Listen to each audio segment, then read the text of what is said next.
বক্তব্য রাখবো, সকলে দোয়া করবেন, ইনশাল্লাহ আমিও দোয়া করি সকলে ভালো থাকেন, আর সকলে ভালো থাকবেন ইনশাল্লাহ। আমার জন্য দোয়া করবেন, দেশের যে খালেদা জিয়ার সুস্থতার জন্য দোয়া করবেন।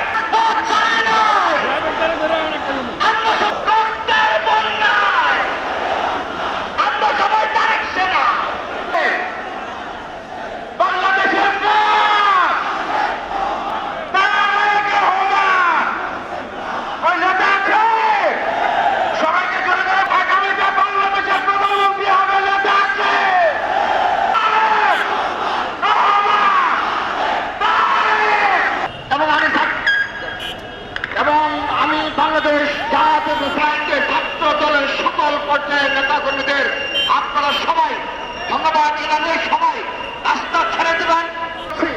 আপনারা দয়া করে এই রাস্তাটা ছেড়ে দেওয়া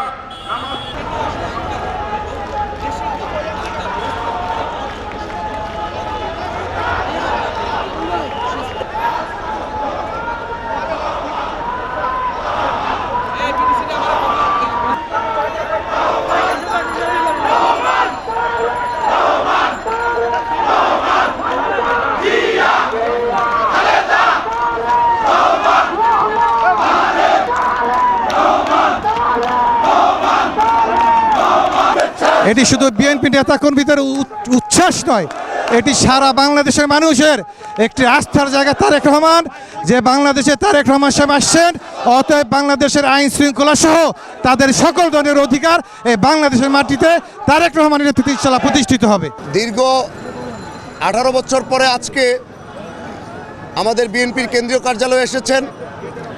আমরা তাকে উষ্ণ অভ্যর্থনা জানিয়েছি। জাতীয়তাবাদী দলের একজন কর্মী হিসাবে আমরা ওনাকে স্বাগত জানাই। আজকে এই পার্টি অফিসে উনি আসার কারণে আপনারা দেখতে পাচ্ছেন আমরা নেতাকর্মীরা খুবই উজ্জীবিত।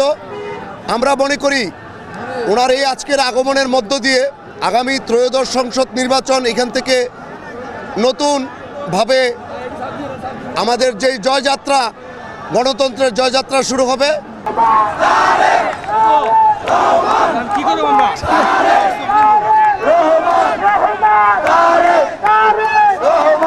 দীর্ঘ 18 বছর পর দলীয় কার্যালয়ে এসে দেশকে নতুন করে গড়ে তোলার কথা বলেন তারেক রহমান। দেশ গড়তে নেতাকর্মীদের যার যার অবস্থান থেকে ভূমিকা রাখার আহ্বান জানান তিনি। নয়াপল্টনে বিএনপির কেন্দ্রীয় কার্যালয় থেকে আক্তার হোসেন, চ্যানেল আই।